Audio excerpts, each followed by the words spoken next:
할렐루야. 하나님께서 오늘도 우리를 은혜의 자리로 부르신 줄 믿습니다. 그래서 함께 가능하시다면 그 자리에 앉아서 찬양받게 합당하신 주님을 찬양하며 나가겠습니다. 할렐루야.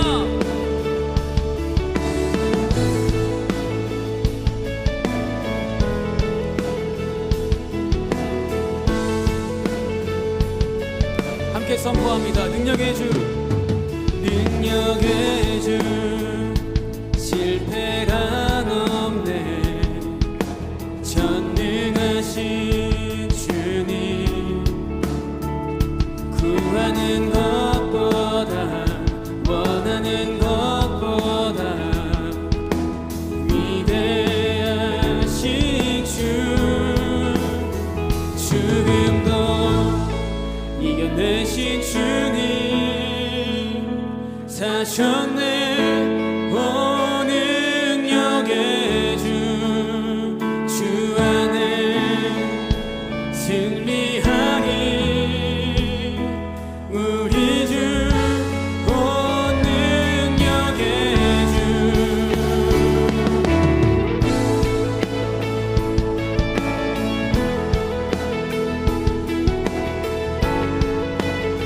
자, 이절로 선포합니다. 늘 우리와 함께 하시네. 인도하시네. 우리의 지식과 바램들보다도 위대하신 주, 죽음도 이겨내신 주님 사셨네. 오 능력의 주, 주 안에 승리하리 우리 주. 오 능력의 주.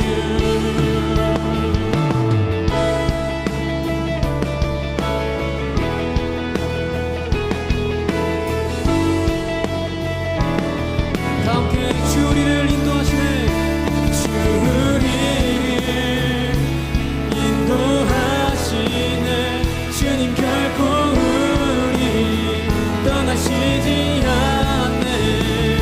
주 우리를 기다리시네. 주님 결코 우리 포기하지 않네. 죽음도 이겨내신 주님 사셨네. 오 능력의 주, 주 안에 승리하리 우리 주. 오 능력. 한 번 더. 죽음도 이겨내신, 죽음도 이겨내신 주님 사셨네. 오 능력의 주, 주 안에 승리하리 우리 주. 오 능력의 주, 우리 주. 오 능력의 주, 우리 주. 오 능력의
주의 마음 있는 곳으로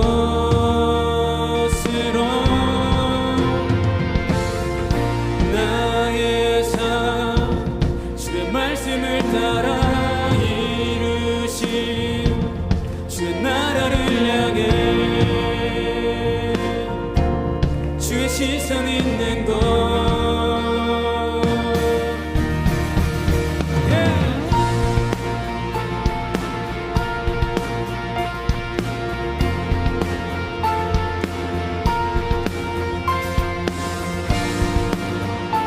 오늘 예배 가운데 우리의 마음이 주께 있기를 원합니다. 주님의 마음 있는 곳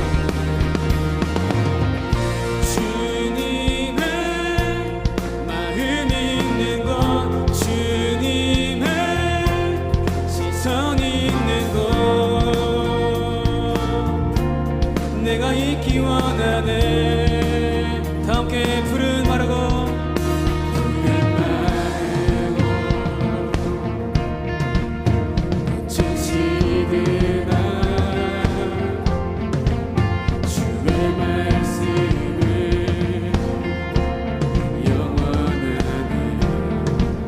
전능하신 주 거룩하신 왕 전능하신 주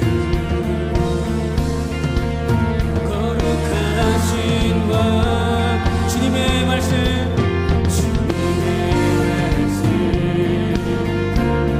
이루시네. 다 함께 나의 마음 주의 성전이 되어 나의 마음 주의 성전이 되어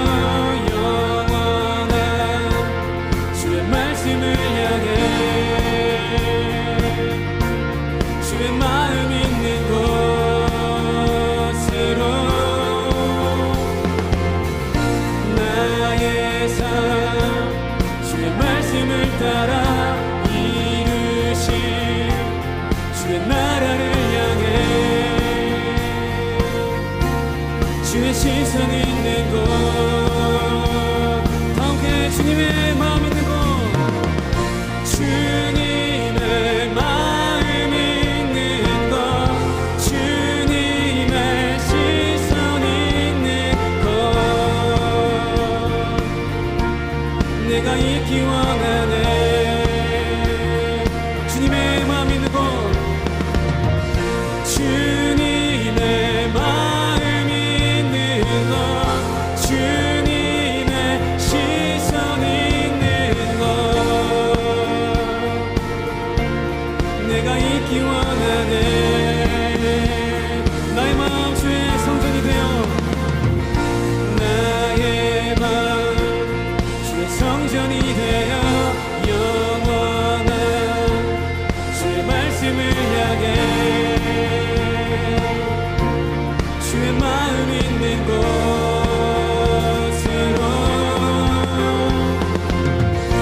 나의 삶 주의 말씀을 따라 이루신 주의 나라를 향해 주의 시선 있는 곳 할렐루야. 찬양받기 합당하신 주님을 찬양합니다. 주님만을 경배합니다. 나의 마음 주의 성전이 되어 영원한 주의 말씀을 향해 주의 마음 있는 곳으로 나의 삶 주의 말씀을 따라 이루신 주의 나라를 향해 주의 시선 있는 곳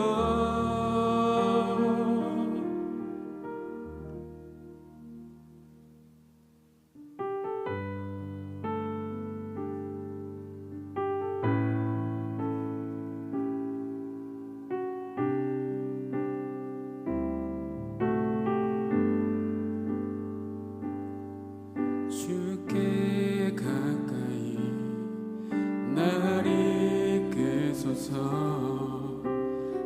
간절히 주님만을 원합니다.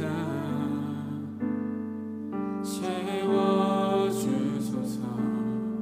주의 사랑을 진정한 찬양 드릴 수 있도록 주께 가까이 날 이끄소서. 간절히 주님만을 원합니다.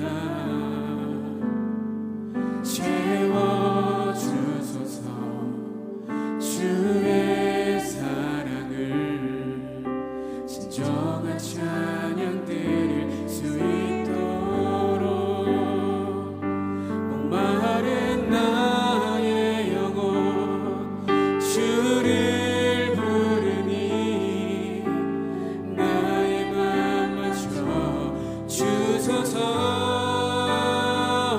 주님만을 원합니다. 더 원합니다. 나의 맘 맞춰 주소서.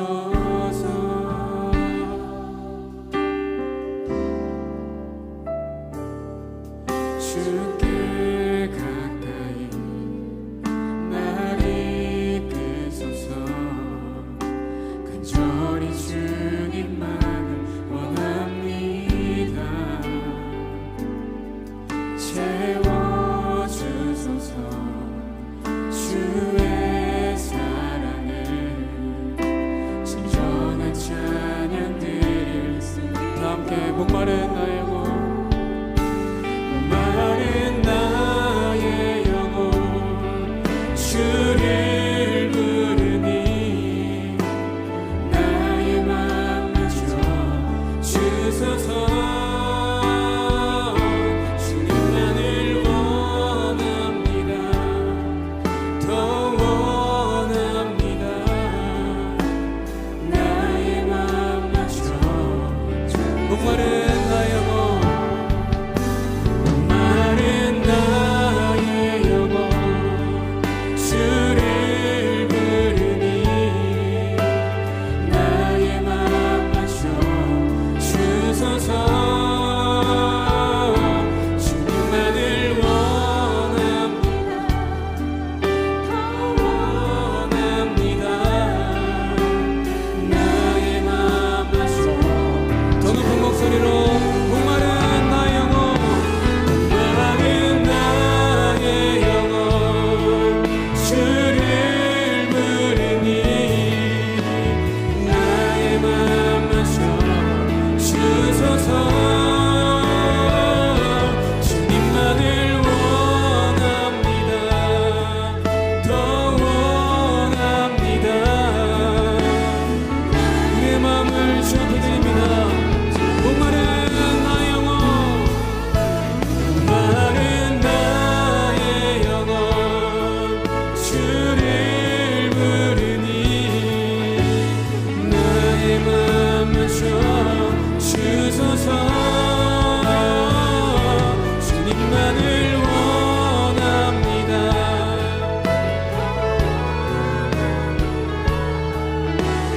나의 맘 맞춰 주소서. 예수님만이 길이요 예수님만이 진리시라. 예수님만이 생명이요 나의 구주시라. 예수님만이 길이요 예수님만이 진리시라. 예수님만이 생명이요 예수님만이 그 주님을 한번 더 찬양합니다. 예수님만이 길이요 예수님만이 길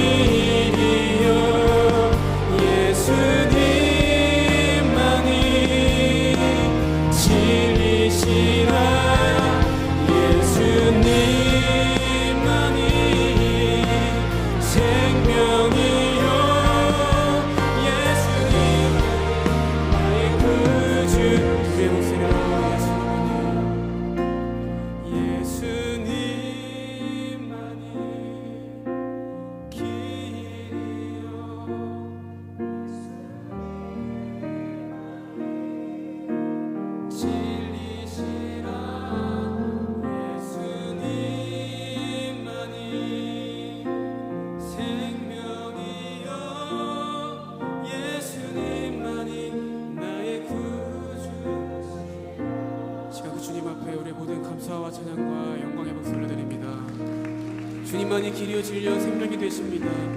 주님만이 우리의 찬양받기에 합당하신 분이십니다. 아멘.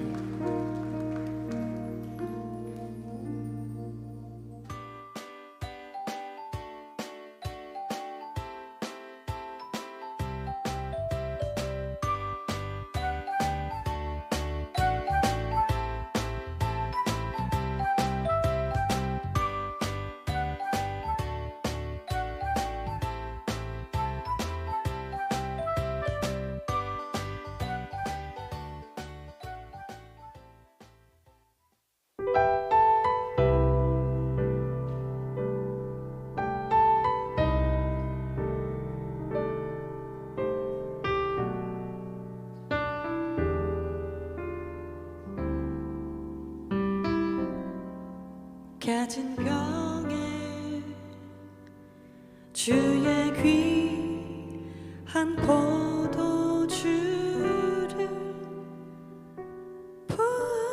부으시다니요 내가 얼마나 쏟아버리고 허비했는지 아시잖아요. 깨진 병에 주의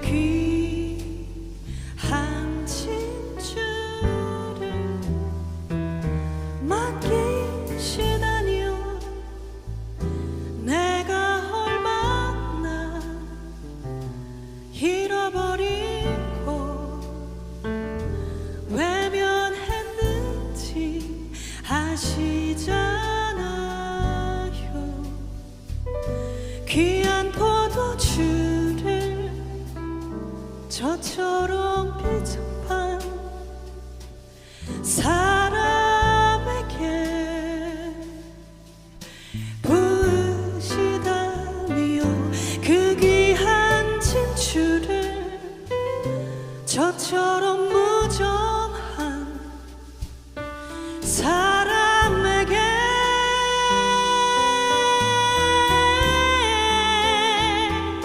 하지만 이젠 주님이 주시는 가장 작은 복을 얻기 위해서 내가 가진 가장 귀한 소유물이라도 기꺼이 즐거이 온전히 내 아들입니다.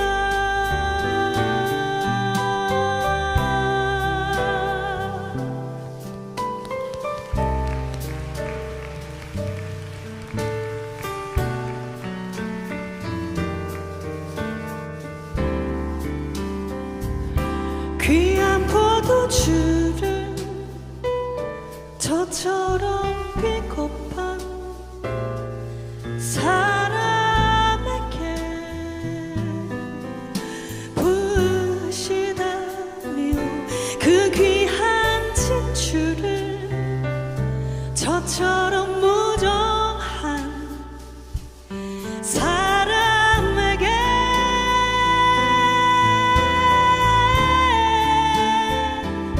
하지만 이젠 주님이 주시는 가장 작은 복을 얻기 위해서 내가 가진 가장 귀한 소유물이라도 기꺼이 즐거이 온전히 내 아들입니다.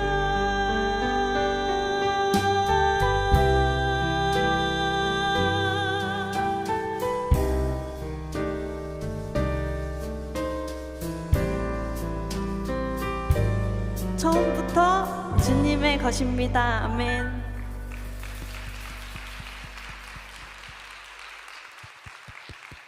반갑습니다. 노래하는 진보라입니다. 감사합니다. 노래할 수 있는 자리를 또 허락하신 주님께 감사드립니다. 첫 번째 곡은 제 정규 1집 앨범에 깨진 병이라는 곡을 들려드렸습니다. 노래가 너무 좋지요? 네, 많이 찾아서 들어주셔도 괜찮습니다.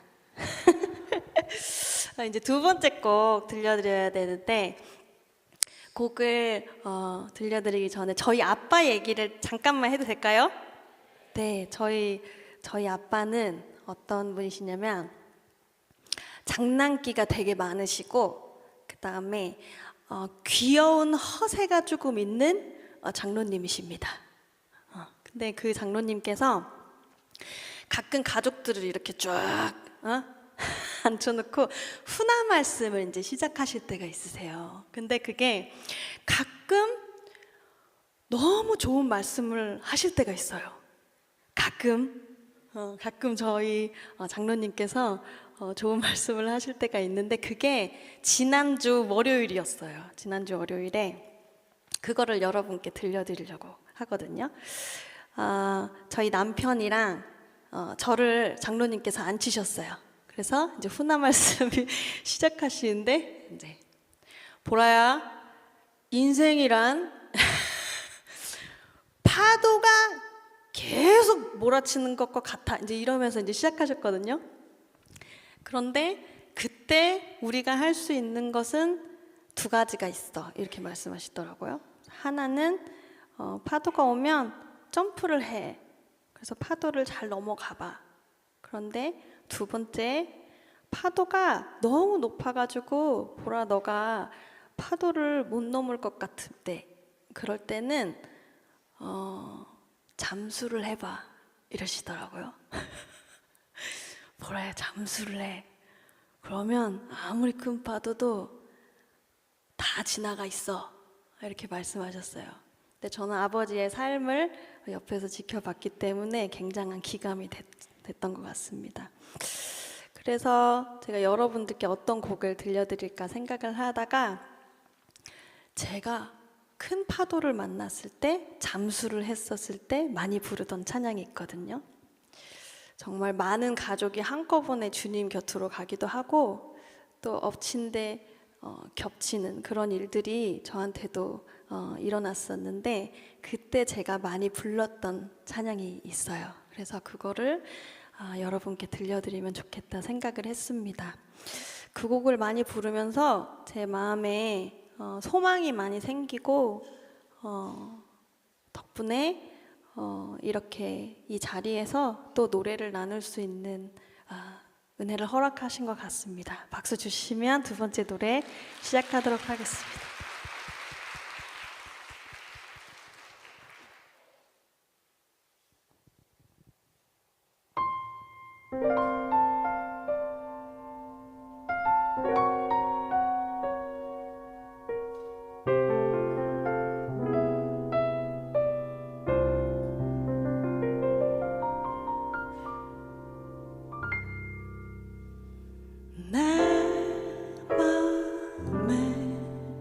소망을 든든히 가지는 주 예수, 내 맘에 오신 의심의 구름이 사라져버림도 주 예수, 내 맘에 오신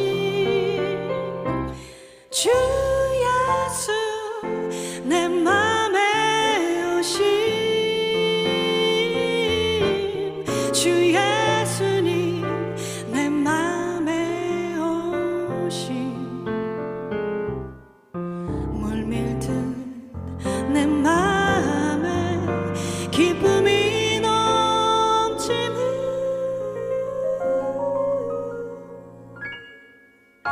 주 예수, 내 맘에 오신 내가 저 천성에 올라가 살기는 주 예수, 내 맘에 천성에 올라가 주님을 뵈리니 그 기쁨 비길 데 없네. 주 예수 내 맘에 오심, 주 예수님 내 맘에 오심, 물밀듯 내 맘에 기쁨이 넘치는 주 예수님 내 맘에 오심, 주 예수 내 맘에 오심, 주 예수님 내 맘에 오심, 물밀듯 내 맘에 기쁨이 넘치는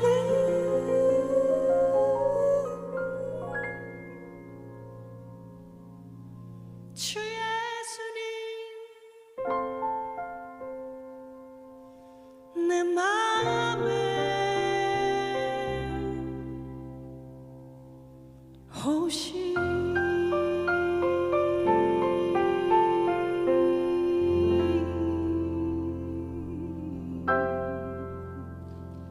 감사합니다. 또 올게요.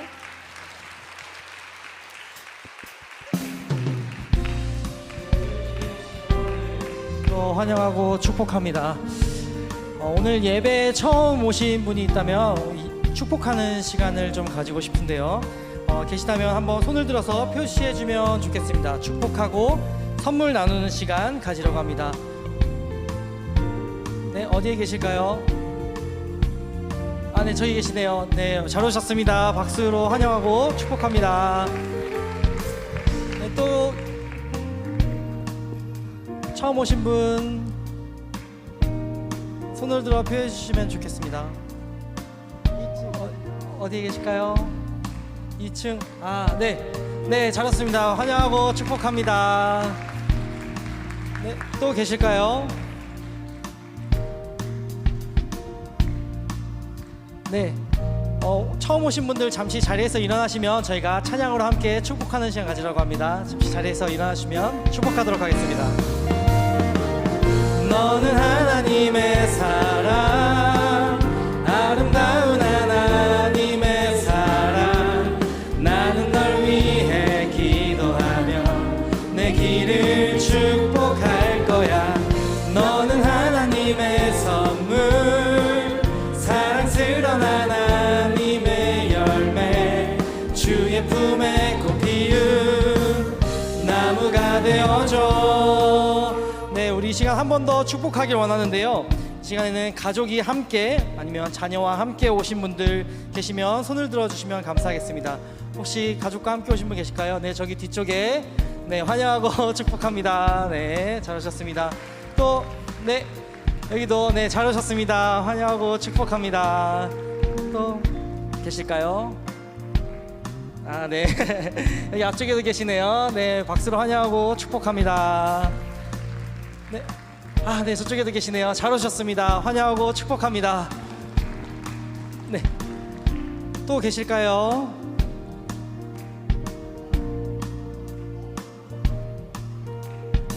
네. 잠시 자리에서 일어나 주시면은 한 번 더 축복하는 시간 가지려고 합니다. 잠시 자리에서 일어나 주시면 감사하겠습니다.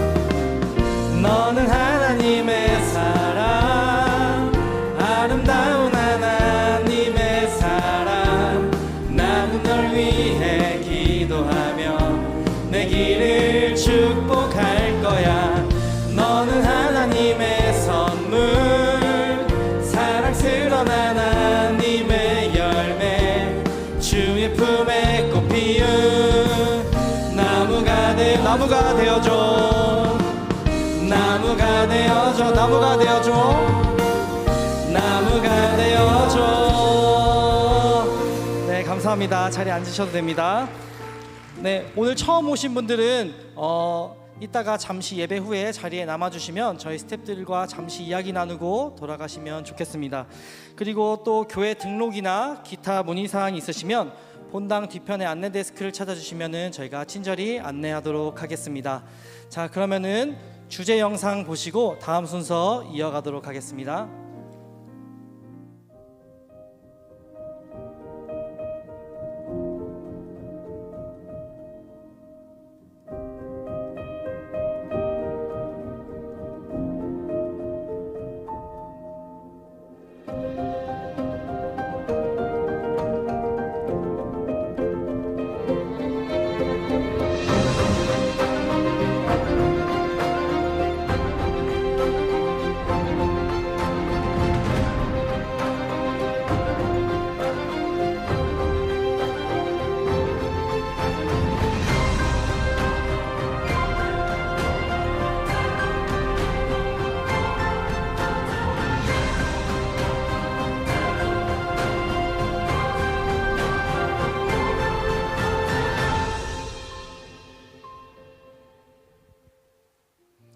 네, 오늘도 우리를 예배의 자리로 인도하신 하나님께 영광의 박수를 올려드리겠습니다. 잘 오셨습니다. 환영합니다. 오늘도 이 예배를 통하여서 우리를 향한 하나님의 사랑과 은혜를 충만하게 경험하는 귀한 시간이 될 수 있기를 소망합니다. 오늘 우리가 함께 읽을 말씀은 요한복음 6장 16절에서 21절까지의 말씀입니다. 우리말 성경 요한복음 6장 16절에서 21절까지의 말씀을 저와 여러분이 교독하도록 하겠습니다.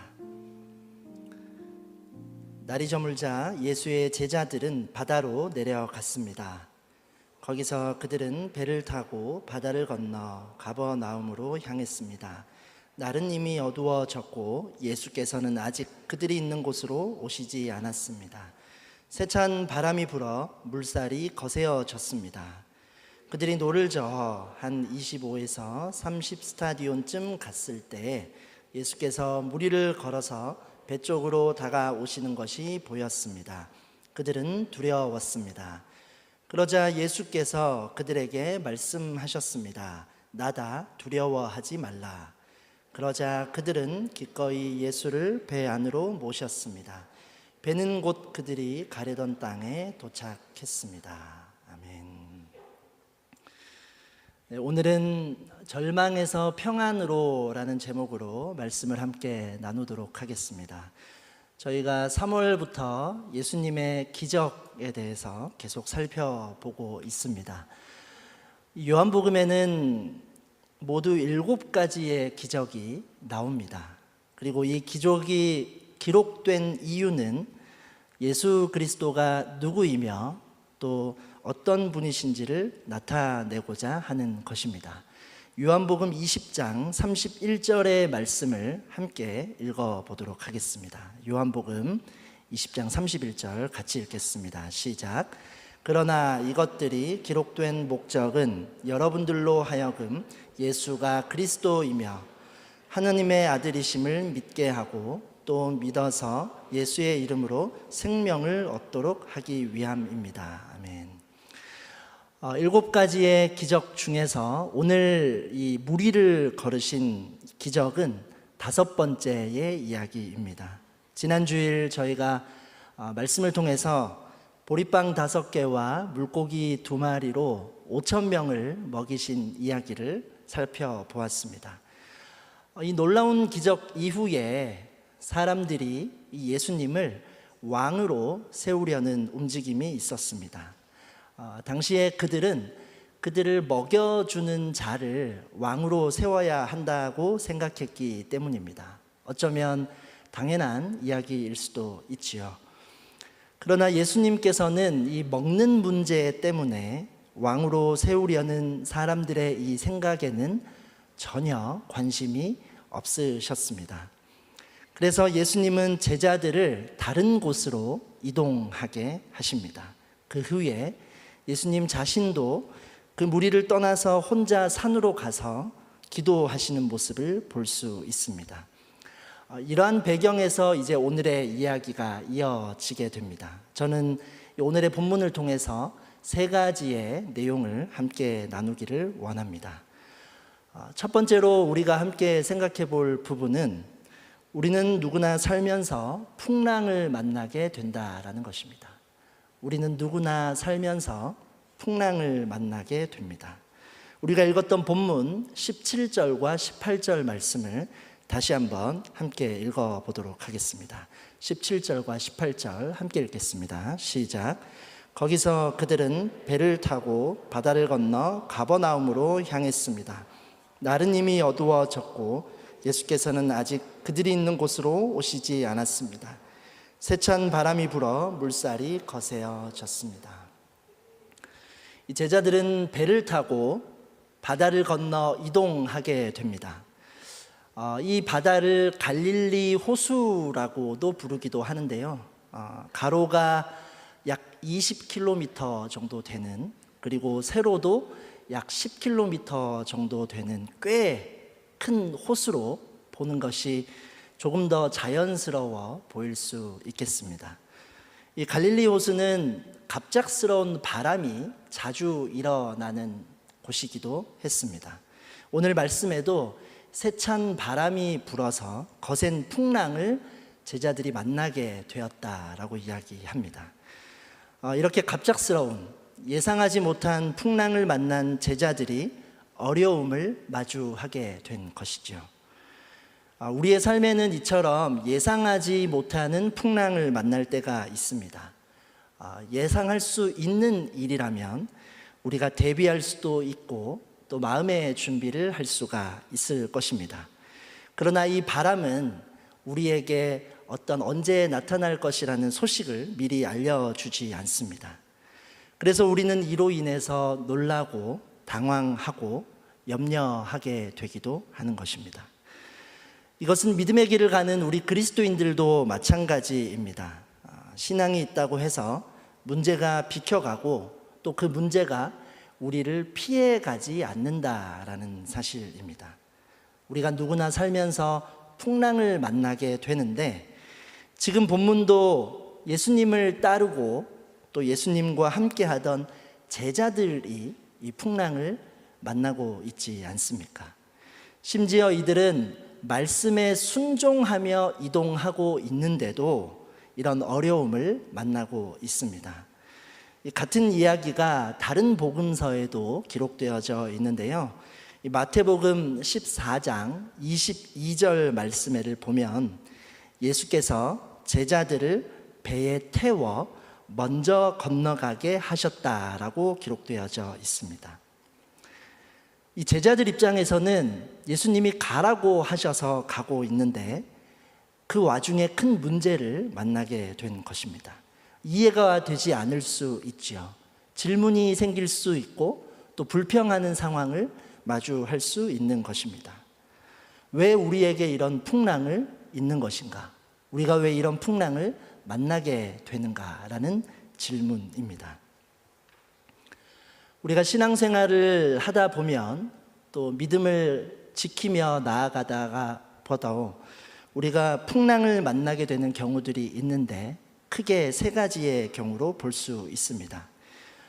첫 번째는 우리가 어떻게 살아야 하는지를 알면서도 순간의 욕심과 나의 기준으로 인해서 하나님을 거부하게 되는 경우에 풍랑을 만나게 됩니다.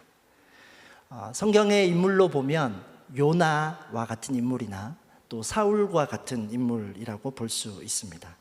이들은 하나님의 말씀을 알지만, 하나님의 말씀을 듣지만 순간적인 나의 욕심과 또 자신의 생각과 마음을 앞세워서 다른 방향으로 갔었던 이들입니다.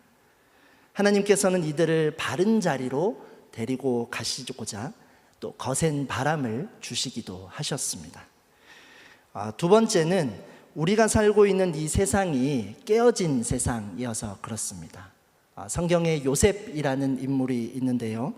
어린 시절에 형들에 의해서 상인들에게 팔려 먼 이국 땅으로 가게 된 인물이 있습니다. 요셉은 힘겨운 상황에서도 하나님을 열심히 바라보며 믿음으로 살아가려고 합니다. 그리고 이 노예였던 요셉을 통해서 주변 사람들도 축복을 받게 됩니다. 그런데 그럼에도 불구하고 또 이 요셉의 주인의 아내가 요셉을 유혹해서 억울한 누명을 쓰고 감옥에 가게 되는 일이 발생합니다. 요셉이 상인에게 팔려가고 누명을 쓰게 되고 감옥에 오랜 시간 있게 된 것이 모두 요셉의 잘못으로 인한 것이라고 보기는 어렵습니다. 그렇다면 그가 왜 이런 풍랑을 만나게 되었습니까? 죄로 인해서 깨어진 세상이라 그런 것이죠. 내가 잘못하지 않아도 이 세상의 어두움과 죄로 인해 우리는 문제를 만나기도 하는 것입니다. 그리고 세 번째는 하나님이 어떤 분이신지를 보여주시기 위해 자신을 드러내시는 경우입니다. 성경의 많은 기적들이 이에 해당이 됩니다. 이를 통해서 우리의 믿음을 성숙하게 하시고 배워갈 수 있도록 풍랑을 만나게도 하시는 것입니다. 오늘 본문에서 제자들이 거친 풍랑을 만나게 됩니다. 오늘 본문의 이 풍랑은 앞서 제가 말씀드린 세 가지의 경우 중에서 어디에 해당이 될까요? 보기를 드리겠습니다. 1번, 제자들이 잘못해서. 2번, 깨어진 세상을 살고 있어서. 3번, 예수님께서 제자들에게 하나님의 아들이심을 드러내시고 진정한 믿음의 삶이 무엇인지 알려주시기 위해서. 보통 이런 경우는 제일 긴 답이 해당이 됩니다. 저의 집에는 함께 하고 있는 세 아들이 있습니다. 아직 나이가 좀 어립니다. 이제 초등학교 저학년, 유치원 이렇게 다니고 있습니다. 제가 얼마 전에 이 세 아들을 데리고 운동을 하기로 했습니다. 동네 한 바퀴를 이렇게 산책을 하자. 그러면서 이제 이들이 좋아하는 간식 가게를 들르겠다고 약속을 하고 산책을 나가게 되었지요. 아이들이 좋아하면서 이렇게 함께 따라 나섭니다. 처음에는 신나서 함께 하는데 이 거리가 만만치 않습니다. 그래도 운동을 하려면 적어도 2km, 3km 정도는 함께 걷는 것이 우리 성인들에게는 운동이 되지만 아직 어린 친구들에게는 이 거리가 어쩌면 또 하나의 풍랑과도 같은 그런 상황인 것이죠. 거리가 길어질수록 이 아이들에게서 이제 저항이 생기기 시작합니다. 질문이 막 나옵니다. 아직까지 운동의 의미를 모르기 때문에 재미도 없고 힘든 시간으로 인식할 수밖에 없습니다. 그렇다고 제가 그 걸음을 멈추고 돌아가지 않습니다. 잘 달래면서 운동을 계속 해 나가야 하죠. 이 자녀들이 원하지 않지만 제가 이것을 왜 멈추지 않을까요? 이들이 잘못했기 때문인가? 아니면 이 세상이 악해서인가? 그렇지 않습니다. 이들이 건강하게 자랄 수 있도록 제가 필요한 것을 알려주고 배우게 하고 싶은 그런 마음이 있는 것이기 때문입니다. 하나님은 오늘의 본문을 통하여서 예수 그리스도가 어떤 분이신지를 우리에게 나타내고자 하십니다. 그러면서 또한 제자들과 우리의 믿음이 자라날 수 있기를 원하시는 것입니다. 이 땅을 살아가는 모든 사람들은 풍랑을 만나게 됩니다. 그리고 이 풍랑으로 인해 우리는 당황하고 또 낙심하고 절망할 때가 있습니다. 하지만 이것을 통해서 우리 그리스도인들이 믿음의 길을 걷는 우리가 바라보게 되는 것이 무엇인가? 성경은 우리에게 이 풍랑을 만나지 않는 방법에 대해서 말하고 있지 않습니다. 풍랑을 모두 만나게 되어 있습니다. 그런데 이 풍랑을 마주하며 우리가 하나님의 방법으로 이 풍랑을 해석하는 방법을 배워가기를 원하시는 것입니다. 그리고 이렇게 우리가 이 방법들을 한 번 한 번 경험하며 하나님을 알게 될 때에 힘겹고 어려울 때에도 우리가 이 풍랑과 문제를 마주하고 대할 수 있는 신앙인으로 살아갈 수 있다는 것을 기억하게 하시는 것입니다. 여러분, 혹시 우리 삶에 지금 이해할 수 없는 어려움이 우리 삶에 있으신지요? 말씀을 가까이 해보고 또 믿음을 가져가 보려고 하지만 거센 바람과 풍랑을 마주하고 계시는 분이 있으십니까? 하나님은 우리가 하나님을 바라보고 하나님을 알아가며 예수 그리스도가 어떤 분이신지를 알아가기를 원하십니다. 그리고 힘겹고 어려울 때에도 이 시간을 통해서 주님이 어떤 분이신지를 깨닫고 신뢰하기를 원하십니다. 누구에게나 풍랑이 찾아오지만 하나님의 방법으로 이 풍랑을 바라보고 해석할 수 있는 믿음을 경험하는 저와 여러분이 될 수 있기를 주님의 이름으로 축복합니다. 두 번째 우리가 생각해 볼 수 있는 말씀의 부분은 예수님은 풍랑 중에 있는 우리를 찾아오시는 분이십니다. 예수님은 풍랑 중에 있는 우리를 찾아오시는 분이십니다. 본문 19절 말씀을 함께 읽도록 하겠습니다. 시작. 그들이 노를 저어 한 25에서 30 스타디온쯤 갔을 때에 예수께서 무리를 걸어서 배 쪽으로 다가오시는 것이 보였습니다.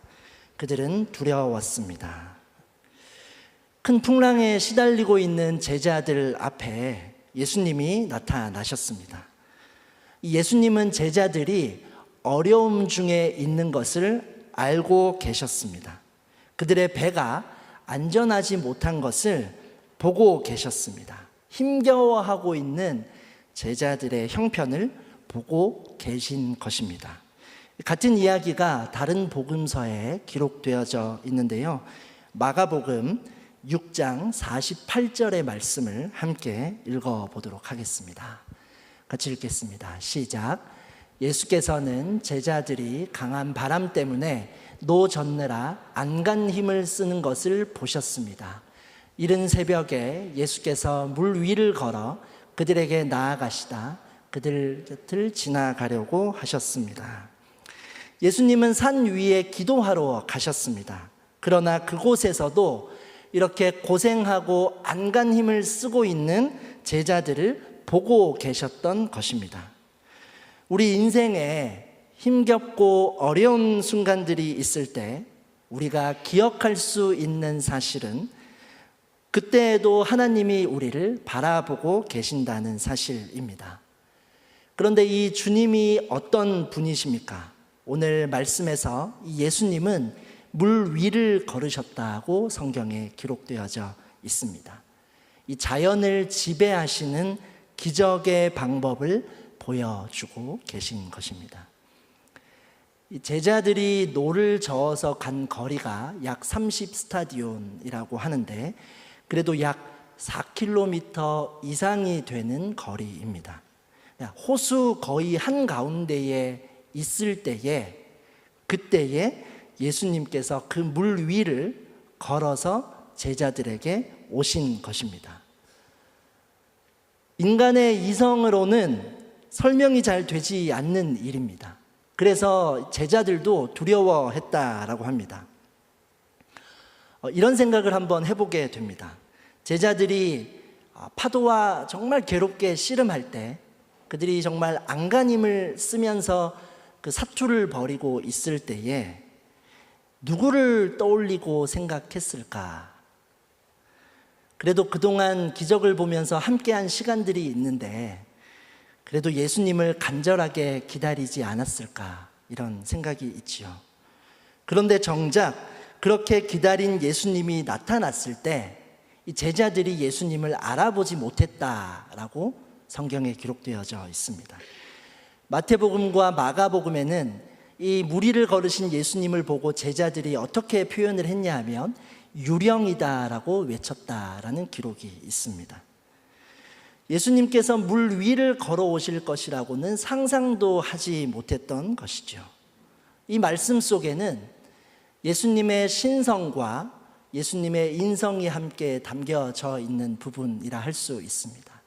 하나님의 아들이신 그 예수님이 물 위를 걸어서 오셨지만 제자들에게 나타나신 그 이유는 제자들이 힘겨운 상황 가운데 있을 때 그들을 돕고 그들과 함께 하시기 위해 물 위를 걸어서 그들에게 나타나셨다라는 사실입니다.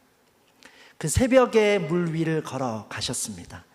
제자들이 힘들어하는 것이 보이는데 그 깜깜한 어둠 가운데에 다른 배가 없잖아요. 그래서 그 사랑하는 제자들을 돕기 위해서 풍랑이 일고 있는 그 바다 위를 걸어서 가고 계신 것입니다. 제자들 중에는 어부 출신의 사람들이 꽤 있습니다. 베드로 역시 어부 출신이었고 이들이 바다를 잘 알고 물에 대한 경험도 많고 물을 잘 다룰 줄 아는 얼마나 많은 시간들이 있었겠습니까? 그러나 지금 이들의 경험과 지식이 아무런 소용이 없을 정도로 아무런 도움이 되지 않을 정도로 힘겨운 상황 가운데에 이 세상을 창조하신 창조주께서 풍랑 중에 있는 제자들에게 다가가셨다라는 사실입니다. 우리 삶에 어려움이 있을 때 우리가 풍랑을 만나 갑작스러운 어려움을 만나 우리가 당황하고 낙심할 때에 어쩌면 그럴 때는 우리의 경험과 지식으로도 아무 소용이 없고 우리가 아무것도 할 수 없은 것처럼 그렇게 느껴질 순간들이 있음을 보게 됩니다. 그런데 이 주님께서는 멀리서 우리의 이런 힘겨움들을 보고만 계시는 분이 아니라는 사실입니다. 예수님은 적절한 때에 주님의 적절한 때에 다가오셔서 제자들을 위해 그리고 우리들을 위해 놀라운 일을 하시는 분이십니다. 눈에 보이지 않아 멀리 있는 것 같고 막연한 느낌이 들지만 사실은 우리와 가장 가깝고 또 우리와 함께 하는 분이심을 나타내고 계십니다. 제가 지금 이렇게 이제 성인으로 지내고 있는데 아직 제가 수영을 하지 못합니다. 똑같은 사람인데 저처럼 이렇게 물을 만나면 물에 빠지는 사람이 있고 또 그렇지 않은 사람들이 있습니다. 제가 이렇게 그 물에서 찍은 사진들을 보면 공통점이 있는데 늘 항상 이렇게 표정이 물에서 찍은 사진들은 긴장을 하고 이렇게 굳어 있는 저의 표정들을 보게 됩니다. 제가 수영을 못하다 보니 저의 자녀들인 꼭 수영을 할 수 있으면 좋겠다라는 마음이 있습니다. 그래서 물놀이를 하면서 물을 가까이 하게 하고 자연스럽게 이렇게 배우게 하는 마음이 있습니다. 그러나 이 아이들이 물놀이를 배우고 또 수영을 배우게 될 때에 절대로 혼자 두지 않습니다. 자녀들을 지켜보며 함께 하죠. 시선을 거두지 않는다라는 것입니다. 제가 물을 별로 좋아하지 않지만 물에서 동작이 그래도 가장 빠를 때가 있습니다. 물속에 있는 자녀에게 도움이 필요한 순간에는 물을 무서워하고 물을 싫어하는 저도 동작이 아주 민첩해지고 빨라지게 되더라는 것입니다. 기본적으로는 이들이 물에서 있을 수 있는 방법들을 배우도록 합니다. 조금 헤맬 때는 그냥 둡니다. 그래야 헤엄치는 방법을 배우기 때문이죠. 그런데 도움이 정말 필요한 그때에는 누구보다 먼저 가서 그들을 도와주게 되는 것입니다. 사랑하는 여러분, 오늘 우리는 누구나 풍랑을 만나게 되지만 예수님은 이 풍랑 한가운데를 지나서 우리를 찾아오시는 분이시라는 사실을 기억할 수 있기를 원합니다. 풍랑 자체로 우리의 생각과 방향이 흔들리지 않을 수 있기를 원합니다. 이해되지 않는 상황으로 인해서 우리가 때로는 포기하고 싶어질 때가 있습니다. 주저앉고 싶을 때도 있습니다. 그러나 예수님은 우리가 주님을 깨달을 수 있는, 예수님은 우리가 주님을 인식할 수 있는, 고백할 수 있는 가장 적절한 때에 우리를 찾아오시고 우리와 함께 하실 수 있다라는 사실입니다. 그리고 우리가 그렇게 인내하고 기다리며 포기하지 않을 때 우리가 그 주님을 만날 수 있는 것입니다. 시편 34편 18절 말씀을 함께 읽어보도록 하겠습니다. 시작. 여호와께서는 마음이 상한 사람들 곁에 계시고 뉘우치는 마음이 있는 사람들을 구원하십니다.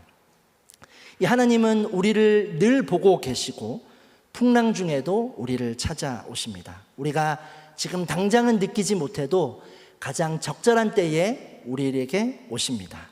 그러므로 우리가 믿음을 잃어버리지 않기를 원합니다.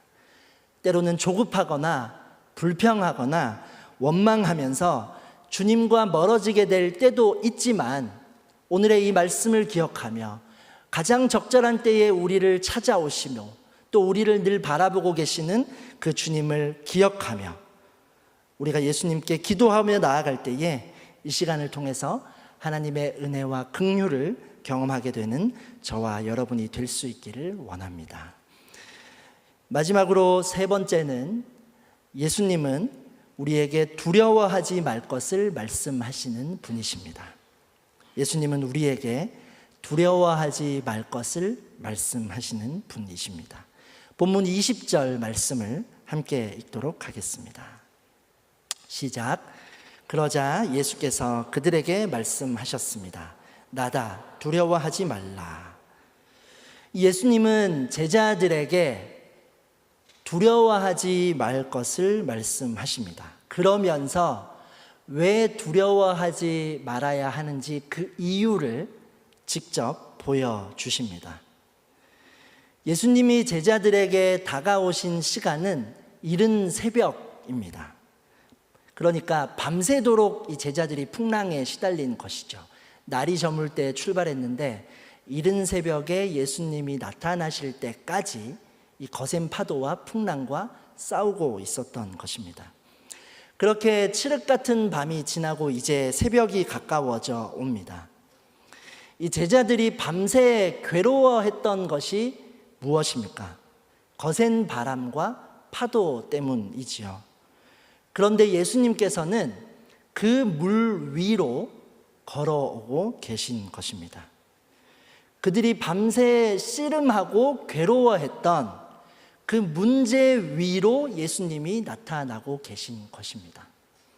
그들에게 두려움을 주었던, 그들을 괴롭게 했던 그 대상을 넘어서서 그것을 정복하는 것을 보여주며 제자들에게 나타나고 계신 것입니다.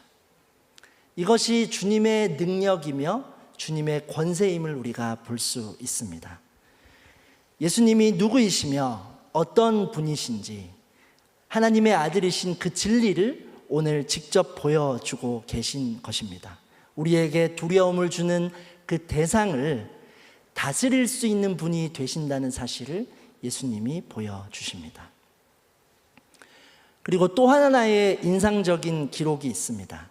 제자들이 실제로 가장 크게 두려워했던 대상이 무엇입니까? 바람도 풍랑도 힘들지만 성경은 그들이 풍랑으로 인해서 두려워했다라는 표현을 쓰지는 않습니다. 무엇을 두려워했는가? 예수님께서 물 위를 걸어오시는 그 모습을 보고 그들이 두려워했다라고 합니다. 유령이다라고 느낄 정도로 그 상황에 예수님을 보고 두려워했던 것입니다. 결국 이 제자들의 두려움이 무엇입니까? 사실이 아닌 것을 보고 두려워했다라는 것입니다.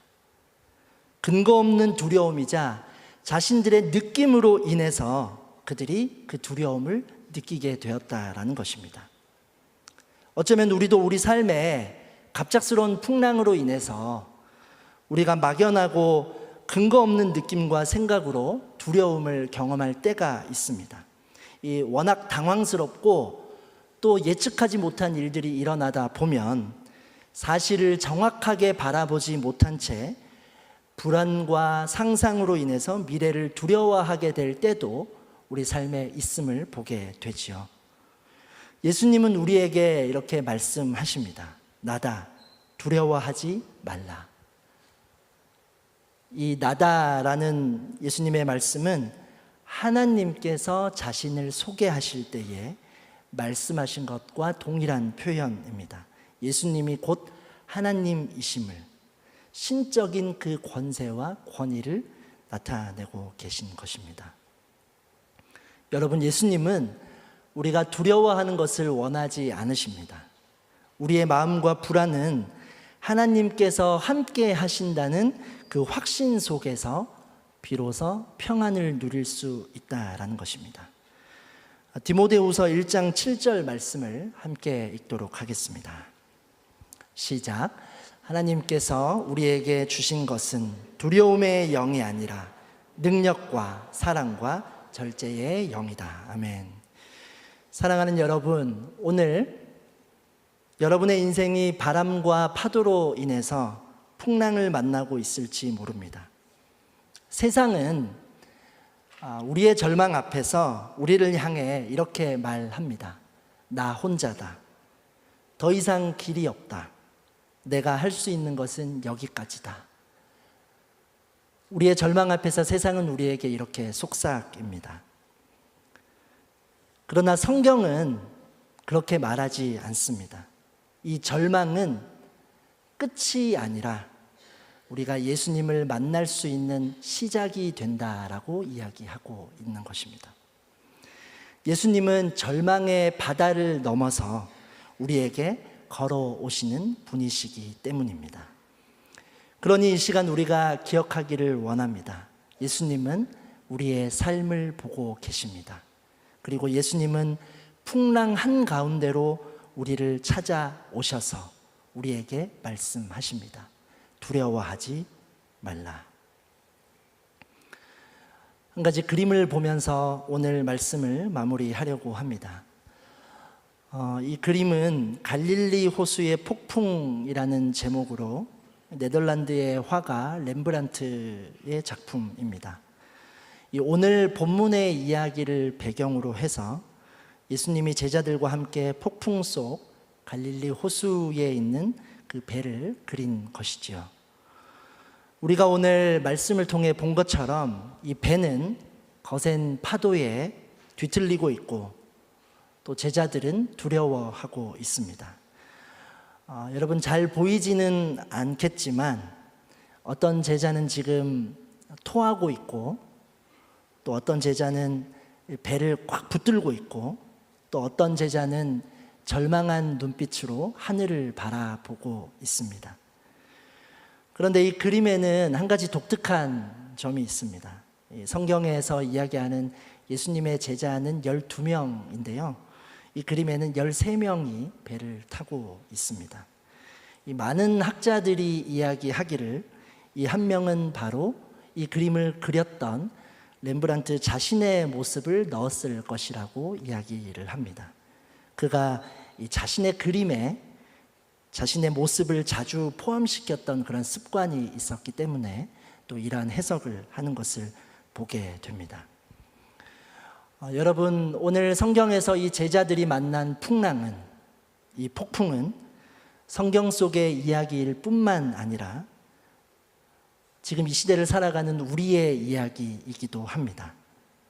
우리 역시 어쩌면 그 절망의 배 안에 있는 것일 수도 있고, 그러나 오늘의 말씀처럼 예수님이 우리에게 찾아오실 수 있다라는 사실을 우리에게 나타내고 있는 것입니다. 그리고 그 예수님으로 인해서 이 절망은 더 이상 절망이 아니라 평안이 되는 것을 우리가 보게 됩니다. 오늘 본문은 이렇게 마무리됩니다. 21절 말씀을 마지막으로 함께 읽도록 하겠습니다. 시작. 그러자 그들은 기꺼이 예수를 배 안으로 모셨습니다. 배는 그들이 가려던 땅에 도착했습니다. 이 두려워하지 말라는 예수님의 말씀을 들은 제자들은, 절망에서 평안을 누리는 그 제자들은 기꺼이 예수를 배 안으로 모셔드렸다고 성경은 이야기합니다. 우리 삶의 풍랑은 언제든지 갑자기 찾아올 수 있습니다. 그러나 예수님은 우리의 상황을 아시고 우리를 도우시기 위해 우리를 찾아오십니다. 그리고 그 문제와 두려움을 넘어서는 주님께서 우리에게 더 이상 두려워하지 말라고 말씀하십니다. 이 시간 하나님의 아들이신 그 예수님을 우리의 삶으로도 모셔드릴 수 있는 은혜가 있기를 소망합니다. 우리 마음에 있는 배 안으로 이 주님을 모실 수 있기를 원합니다. 예수님은 우리의 상황을 아시는 분일 뿐만 아니라 우리의 불안과 두려움을 아시고 또 그 이유를 아시고 우리의 마음을 모두 아십니다. 우리가 예수님과 함께 할 때 우리에게는 세상이 줄 수 없는 그 평안이 우리에게 임하게 됩니다. 절망과 염려를 평안으로 바꾸어 주실 것입니다. 오늘 우리의 삶이 어디에 있든지 그 풍랑 속에 예수님을 모셔드리는 은혜가 있기를 소망합니다. 절망의 바다도 그분 앞에서는 평안이 되는 것을 기억할 수 있는 우리의 삶이 될 수 있기를 주님의 이름으로 축복합니다. 이 시간 함께 기도하겠습니다.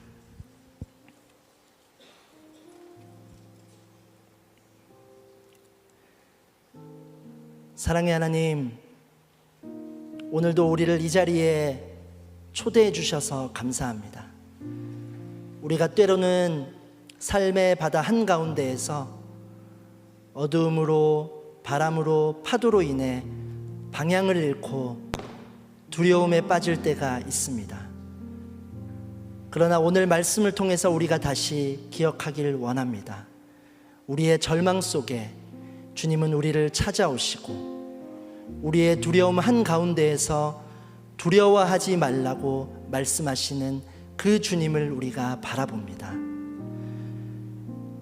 사랑의 주님, 이제 우리 삶과 우리 마음에 주님을 모시기를 원합니다. 우리의 환경은 여전히 흔들려도 주님이 우리와 함께 계실 때에 우리 안에 참된 평안이 시작되는 줄로 믿습니다. 절망에서 평안으로 인도하시는 그 주님을 경험하는 우리의 삶이 되게 하여 주옵소서. 이제는 두려움이 아니라 주님과 함께 걷는 믿음의 걸음을 시작할 수 있도록 우리에게 힘을 주시고 용기를 주시고 믿음을 더하여 주옵소서. 예수 그리스도의 이름으로 기도드립니다. 아멘. 제가 축도함으로 예배를 마치겠습니다. 이제는 우리 주 예수 그리스도의 은혜와 하나님 아버지의 크신 사랑과 성령님의 위로하심과 교통하심이 절망에서 평안으로 우리의 삶을 인도하시는 그 예수님을 바라보며 믿음으로 나아가기를 소망하는 이 자리에 모인 모든 성도들 위해, 이 나라와 이 민족 위에, 선교사님 위에 이제부터 영원토록 함께 하시기를 간절히 축원하옵나이다. 아멘.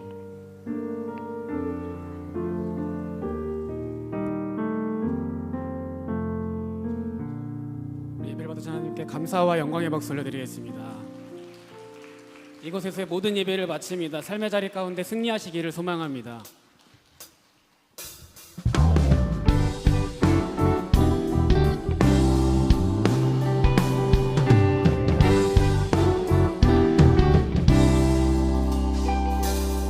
주를 찾는 모든 자들이 주로 말미암아 기뻐하고 즐거워하게 하시며 주의 구원을 사랑하는 자들이 항상 말하기를 하나님은 위대하시다 하게 하소서.